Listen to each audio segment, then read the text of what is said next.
is your day! It was a dark and snowy night. Gretchen Groundhog sat in her burrow worrying.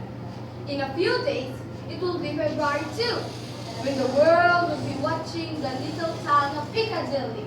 On that day, for the first time, Gretchen would step from a burrow to stand before TV cameras, newspaper reporters, tourists, all the townsfolk, and the brass band.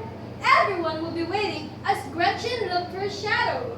For as long as she could remember, it had been Great Uncle Gus who served for his shadow before the anxious crowd. If he saw it, there would be a roar of disappointment. For this meant winter would last 6 more dreary weeks. The band will play slow, sad music, and Gus will trudge back into his burrow. If there was no shadow, the band would play a lively tune, and everyone would cheer. Spring was around the corner. But now, Great Uncle Gus was too old. It was up to Gretchen, his only relative, to carry on. Gretchen told her great uncle, I can't do it. I'm just too shy. I can't stand there with everyone looking at me. You can do it. The first time is always the hardest. Said Great Uncle Gus. But Gretchen knew she could not go out. Gretchen's not going out. The news flashed through Piccadilly. "What will we do?" The townsfolk asked each other. On January 30, there was a story about Gretchen on the front page of the Post. Piccadilly puzzled, the headline said. The story continued. There's always been a Groundhog Day in Piccadilly, but this year, it says Gretchen Groundhog will not go out. How will we plan if we do not know when winter will end? The townsfolk stopped Gretchen on the street. They peppered her with questions. Should we buy my son to put on nicer roads? Asked the mayor. A father asked, Shall I chop more wood for my family? When can the birds stop hibernating?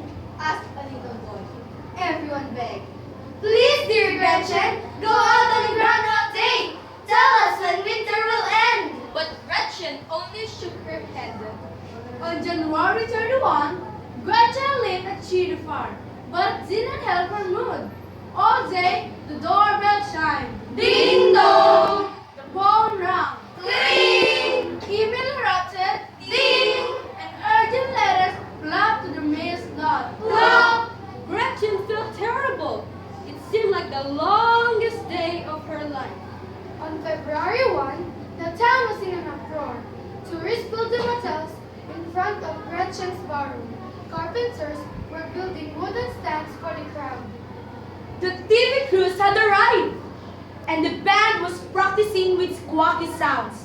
Groundhog Day was only hours away. Piccadilly panic with the Post. Soon, the eyes of the world will be upon us. What will happen if Gretchen does not go out? Knock, knock, knock, knock. 3 townsfolk were waiting when Gretchen opened her door. You must try, Gretchen. There has always been a Groundhog Day in Piccadilly. Said the town historian. Do, Gretchen. I'll stand beside you. Said the chief of police. I'll make you famous. Said the editor of the Post. But Gretchen only shook her head. All afternoon and evening, visitors came. Knock, knock, knock, knock. Gretchen, are you there? Knock, knock, Gretchen! That night, weary and sad, Gretchen fell asleep in her rocking chair. But she heard the townsfolk even in her dreams. Knock, knock, knock, knock. Please, Gretchen, open the door. Gretchen awoke, but the knocking did not stop. She hurried to the door and looked out the peephole. There, on the moonlit snow, stood a little girl. It was Hester, the town historian's daughter. May I come in? Hester asked. Gretchen opened the door. She helped Hester take off her coat, soggy mittens, and wet boots and muffler. Hester said, I won't stay long. I wanted you to see these. I found them while I was helping my mother. She held out a wooden box with some yellowed pieces of paper in it. Gretchen could see that they had old-fashioned writing on them. Gretchen asked, "What's this?" Records from our town history. Hester explained. While Great Uncle Gus made cups of steaming cocoa, Gretchen studied the first piece of paper. Tomorrow, I must go out, it read, to stand before the pilgrims and the Indians. I am greatly afeared. It was signed Goody Groundhog. Gretchen was amazed.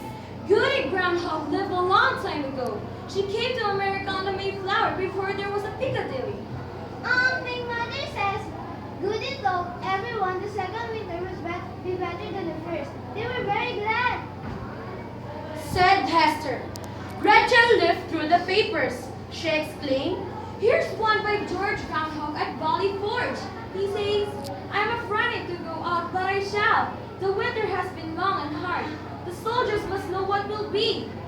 My mother says Goody told them the winter would go on a long time. Everyone was very sad. Said Hester. As Gretchen withdrew the papers, she became more and more excited. There was a page from brave General Grant Groundhog, who had fought in the Civil War, and Jean Groundhog, the tough cowboy, and Gloria Groundhog, who became a movie star. They were all afraid to go out. Gretchen said, "Share the last piece of paper. I am scared, but tomorrow I will try to go out." It said, it was signed Gus Groundhog. You? Said Gretchen to Great Uncle Gus. Her great uncle looked surprised. Then a dreamy look came into his eyes. It was so long ago I'd forgotten it. Now I remember I couldn't eat or sleep the night before. He said. Gretchen asked, What happened then? My great uncle Grover helped me. He said you can do it, Gus. The first time is always the hardest. The clock began to chime. 9, 10, 11, 12. They counted together.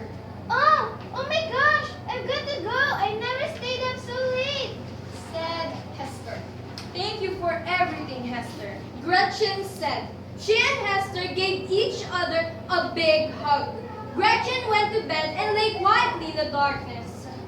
She thought about the next morning, about all the townsfolk gathered, the TV cameras and the crowds, the blaring of the band. She turned on the light, wrote a few lines on a piece of paper, and put it in the history box. Then she closed her eyes and fell asleep. Gretchen's dreams were peaceful. She was awoken by the sound of voices and the squeaks of the band tuning up. She put on her coat and muffler, boots and mittens. She took a deep breath. You can do it, she whispered to herself.